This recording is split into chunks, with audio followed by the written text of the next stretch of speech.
కురుకొండల రామకృష్ణ గారు.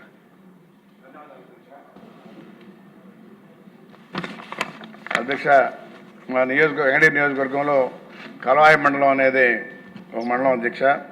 అయితే ఆ మండలంలో భూకుంభకోణం జరిగింది అధ్యక్ష. వెంకటగిరి నియోజకవర్గం కలవాయి మండలంలో 1924 మధ్య వైసీపీ హయాంలో 1000 ఎకరాల భూములు రికార్డు తారుమారు చేశారు అధ్యక్ష.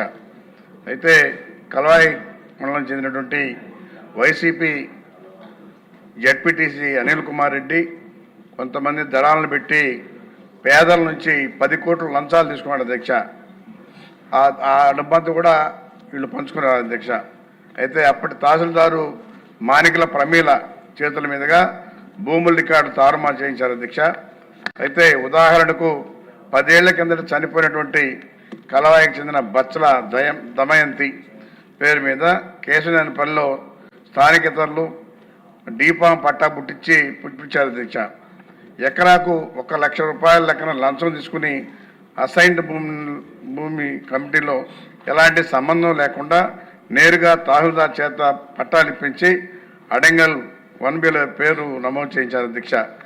ఇతర మండలాలకు చెందిన వారికి కలవాయి మండలంలో డబ్బులు తీసుకుని పట్టాలు నేరుగానే ఇచ్చేశారు అధ్యక్ష. కొంతమంది ఎస్సీలకు చెందిన భూములు కూడా ఓసీల పేర్ల మీద నేరుగా మార్చేశారు అధ్యక్ష. కొన్ని అసైన్డ్ భూములను ఏకంగా ఒరిజినల్ పట్టా భూముల రికార్డులో మార్చేశారు అధ్యక్ష. అయితే వారసత్వ భూములు కుటుంబ సభ్యుల పేరు మీద మార్చేటప్పుడు రిజిస్టర్ కార్యాలయాలకు చెల్లించాల్సిన 1% మ్యూటేషన్ ఫీజును కూడా తహసీల్దారు తీసుకొని పాస్బుక్లు ఇచ్చేశారు అధ్యక్ష. అదేవిధంగా మేతపురం బోకు కాలువపురం బోకు భూములు కూడా యథాచిగా నిబంధనలకు విరుద్ధంగా పట్టాలు రాసి చేశారు అధ్యక్ష. అంతేకాదు కలవాయి మండలం కేంద్రంలో ఉన్నటువంటి నాయబ్రాహ్మణ కాలనీ కూడా 30 ఏళ్ల కిందట లేఅవుట్లు వేశారు అధ్యక్ష.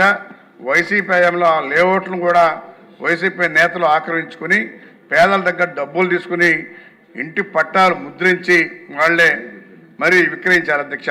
కలవాయిలో దొంగ పట్టాలు దొంగ పాస్ పుస్తకాలు చలామణిలో ఉండడంతో ఇటీవల హత్యా ప్రయత్నాలు కూడా కేసులు నమోదయ్యాయి అధ్యక్ష.